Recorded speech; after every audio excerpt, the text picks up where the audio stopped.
જે કોઈ ભગવાધારી હોય છે, જે સાધુ સંન્યાસીઓ હોય છે અને બહુ એક અલગ માનની નજરથી જોતા હોય છે, તે માન જળવાયેલું રહે અને આ સનાતનની સંસ્કૃતિ આગળ ટકેલી રહે, એના માટે કંઈક તો આ લોકો કોણ કરી શકેલા, તો કોણે કરવું જોઈએ? આની અંદર જે કંઈ બી કાર્ય કરવાનું હોય તે દરેક અખાડાવાએ કરવાનું હોય છે, બીજા ના કરી શકે.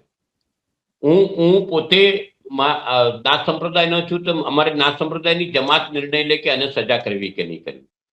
નિર્મોહી અખાડાવાળાનો નિર્ણય નિર્મોહી અખાડા બેસતા હોય ત્યારે કરતા હોય છે. આ કુંભ અને આ દર્શન મેળા છે, આ શિવરાત્રી છે, આ બધા પ્રસંગોમાં હંમેશા બેસીને નક્કી કરાતું હોય છે કે શું કરીશું, આગળની શું કાર્યવાહી કરીશું. મૂળભૂત વાતો એવી છે કે હવે તો ધર્મસભાઓ થવાની બંધ થઈ ગઈ. તમે જુનાગઢની અંદર જે દર વર્ષે ધર્મસભા થતી હતી, આ વર્ષેથી બંધ કરી દીધી.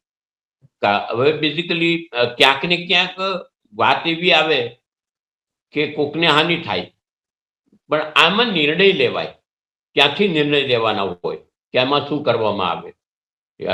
જ્યારે અમારા બધાની વાત કરો તો અમે એક વિષયમાં એક ચાલતી સંસ્થા અખિલ ભારતીય સંત સમાજ સમિતિ એક ચાલે છે, જેની અંદર ગુજરાતના એક પ્રમુખ